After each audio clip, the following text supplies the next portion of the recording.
Hello dear student, welcome back to my YouTube channel. आज मैं आप सभी बच्चों के लिए एक ग्रुप ऑफ वर्ड जो होता है उसको लेके आया हूँ और हम इसमें ये जानेंगे कि जो मैंने आप देखिए आप सभी के सामने मैंने ये लिखा हुआ है हिंदी जो वर्ड्स हैं इन सभी में जो भी झुंड होते हैं ना, फॉल्क जो होते हैं उन सब में सबको क्या कहा जाता है। जैसे शेरों का झुंड, भेड़ों का झुंड, मछलियों का झुंड, मेढकों का झुंड, बकरियों का, भेड़ों का, हाथियों का, बंदरों का, कुत्तों का, गायों का, उल्लुओं का, बिल्लियों का। हम सभी जानवरों से परिचित हैं और हमें इन सब के झुंड को एक अलग अलग इंग्लिश वर्ड देना पड़ता है। ग्रुप ऑफ वर्ड्स में इन्हें रखा गया है और मैं एक मिनट आप सभी के सामने जो पेज आप देख पा रहे होंगे, प्लीज़ आप इसको देखें। और प्रीवियस डेज में मैं थोड़ा सा वीडियोस से यूट्यूब चैनल से दूर था, अब मैं कंटिन्यू इसको कर रहा हूँ और यहाँ पे शुरुआत एक बच्चों के क्लास के वर्ड से, ग्रुप ऑफ वर्ड से कर रहा हूँ। बहुत ही जल्द आपको सब्जेक्ट वाइज वीडियोस जो हैं वो देखने को मिल जाएंगे। तो आप जैसे अभी मैं लिखने जा रहा हूँ, जो आप जैसे ये सभी हिंदी देख पा रहे हैं, इन सब के सामने मैं वर्ड जो लिखूँगा आप उसको नोटिस करते चलेंगे। तो जस्ट वेट, आप देखेंगे। तो पहले जो है शेरों का झुंड है ना, तो शेरों के झुंड के लिए थोड़ा सा मैं जूम कर लेता हूँ, आप देख पाएंगे। जो शेरों का झुंड है उसके लिए आप उसको बोलेंगे प्राइड। ये प्राइड वर्ड है, आप इसको याद रखेंगे, शेरों का झुंड। फिर है भेड़ों का झुंड, उसके लिए आप फ्लॉक बोलेंगे, FLOCK, फ्लॉक। फिर है मछलियों का झुंड, उसके लिए आप स्कूल वर्ड आप सभी ने सुना होगा, तो स्कूल वर्ड आप देंगे मछलियों का झुंड। आप यहाँ पे 3 ये वर्ड देख पा रहे होंगे। जो शेरों का झुंड है उसके लिए प्राइड, जो भेड़ों का झुंड है उसके लिए फ्लॉक, और जो मछलियों का झुंड है उसके लिए स्कूल। इसी तरह मेढकों का जो झुंड है वो आर्मी कहलाता है। आप सभी इस वर्ड से भी परिचित हैं, आर्मी। इसी तरह बकरियों का जो झुंड है वो ट्रिप कहलाता है। तो इसमें आप देख पा रहे होंगे कि सामने सामने इसके जो वर्ड हैं। अब ट्रिप के बाद आपको ये पॉक हो जाएगा। भेड़ियों का जो झुंड है वो POCK। फिर उसके बाद आपको परेड हो जाएगा, PARADE। फिर बंदरों का झुंड का बात है जहाँ तक, तो ट्रूप हो जाएगा, TROOP। फिर कुत्तों का जो झुंड है उसके लिए लीटर शब्द का प्रयोग करेंगे, LITTER। जो गायों का झुंड है उसके लिए हर्ड, और जो उल्लुओं का झुंड है उसके लिए पार्लियामेंट। ये बहुत ही इंटरेस्टिंग वर्ड है, आप सभी इसको सिविक्स यानी पॉलिटिकल साइंस सब्जेक्ट में चुनते हैं। और लास्ट में जो है वो क्लोडर हो जाएगा। तो इस तरह से ग्रुप ऑफ वर्ड में, अब ग्रुप ऑफ वर्ड में जब भी डिस्कस करेंगे तो ग्रुप ऑफ वर्ड में जो आपके सामने किसी भी एनिमल के झुंड होते हैं उन सभी एनिमल्स झुंड को अलग अलग नामों से बुलाया जाता है। जैसे शेरों का झुंड है, मैंने पहले लिखा था, अब एक बार मैं जूम करके वीडियो को स्ट्रेट किया हूँ ताकि आप सभी देख पाएँ कि शेरों का झुंड जो है वो प्राइड के नाम से जाना जाता है। भेड़ों का जो झुंड है उसको फ्लॉक के नाम से जानते हैं। मछलियों का जो झुंड है उसको स्कूल के नाम से।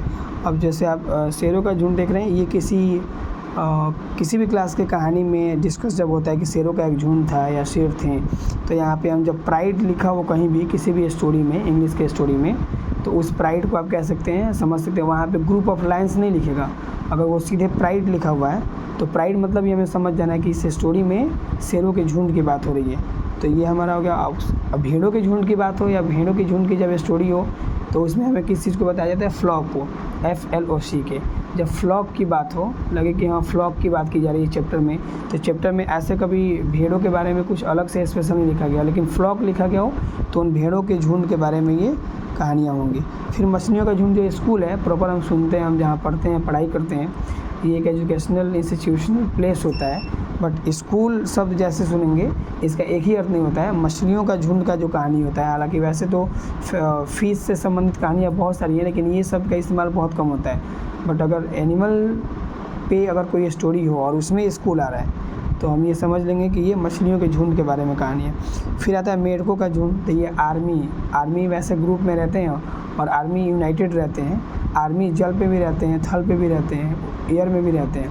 यहीं एम्फीबियंस जो हम लोग पढ़े हैं मेढक के बारे में, तो इनको हम हमेशा ये कहते हैं कि ये जल और थल यानी दोनों पे रहने वाले जो होते हैं एम्फीबियन होते हैं। तो ये पानी में भी रहते हैं उसी तरह, और जब बाढ़ आते हैं पानी सब जगह भर जाते हैं तो ज़मीन पे भी आते हैं उसी तरह। और ये भी ग्रुप में रहते हैं, एक जगह बहुत ज़्यादा झुंड में भी रहते हैं, तो मेंढकों का झुंड हम आर्मी कह सकते हैं। फिर आता है बकरियों का, तो ये ट्रिप कहेंगे बकरियों के झुंड को। फिर आता है भेड़ियों का झुंड, तो भेड़ियों के झुंड के लिए पॉक बोलेंगे। फिर आएगा हाथियों का झुंड, ये भी जंगली जब स्टोरी को हम पढ़ते हैं तो वहाँ पे हाथी, उसके छोटे बच्चे, उसके बड़े बच्चे और हाथियों का एक ग्रुप होता है जहाँ पे सब रहते हैं एक साथ जंगलों में। तो हाथियों के झुंड को हम परेड बोलते हैं। और परेड से हम हमेशा याद रखेंगे ये बच्चों के साथ खेलते भी हैं, लाइक फुटबॉल या कुछ ऐसे चीज़ों को। ये सीधे डायरेक्शन में जब दौड़ते हैं तो दोनों इनका एक पैर आगे पाँव पीछे, एक एक्सरसाइज की तरह लगता है, मतलब एक्सरसाइज मूविंग बॉडी जिस तरह होता है, इसलिए तो हम एक तरह से समझेंगे परेड करते हुए दौड़ते हैं, मतलब बहुत ज़्यादा एक्टिविटी करते हुए हाथी नहीं दौड़ता है। उसके एक ही डायरेक्शन होते हैं दौड़ने के, मतलब पैर आगे पीछे या सूंड को आगे पीछे करना। तो हाथियों के झुंड को हम परेड बोलेंगे। फिर बंदरों का झुंड जो होता है वो ट्रूप बोलेंगे। ट्रूप से याद आया कि ट्री पे रहते हैं बंदर, तो ट्रूप थोड़ा सा सिमिलर वर्ड जैसा है। तो जैसे बंदरों की झुंड की बात है ट्रूप कह देंगे, और दिमाग में ये लाएँ कह रहे ये तो ट्री पे रहते हैं, तो ट्री को थोड़ा सा चेंज करेंगे, ट्रूप ला लेंगे, तो ट्रूप पे याद आ जाएगा। और हम लोग कहीं टूर पे जाते हैं तो देखते हैं बंदर को। फिर आता है कुत्ते का झुंड, ये गाँव में शहरों में सब जगह मिल जाएगा। लीटर इसमें लिखा हुआ है और आप लीटर से याद रखिए इसको। गायों का जो झुंड होता है वो हर्ड होता है। उल्लुओं का जो झुंड होता है वो हमारा पार्लियामेंट जो होता है संसद भवन होता है, जो सिविक्स में और पॉलिटिकल साइंस में हम लोग पढ़ते हैं। और संसद भवन में बैठते कौन है, तो सारे जीते हुए नेता मंत्रीगण, तो वहाँ भी एक झुंड होता है। और हम अपने भाषा में नेताओं को क्या कहते हैं, बहुत बेईमान होते हैं, तो हम उसी लहजे में उनको कर सकते हैं, बहुत उल्लू भी होते हैं। तो जहाँ उल्लू की झुंड की बात है वहाँ पार्लियामेंट को याद कर लेंगे। वो बैठे हुए नेता उल्लू समझ लें या हम लोग उनको उल्लू समझें या उल्लू को ही उल्लू समझें, लेकिन पार्लियामेंट नंबर याद रखेंगे। और लास्ट जो आता है बिल्लियों का झुंड, क्लोडर, ये गाँव में घरों में देखने को मिल जाएगा। तो आई होप कि ये वीडियो आप लोगों को सभी को पसंद आया हो। मैं वीडियो से कंटिन्यू करूँगा, आप सभी इसको देखें और इसको रियल लाइफ में, डेली लाइफ में जो यूजेज है इसका करें। मिलेंगे अगले वीडियो में जहाँ ग्रामर और बहुत सारे लिटरेचर की वीडियो छोड़ूंगा। Thank you for watching this video.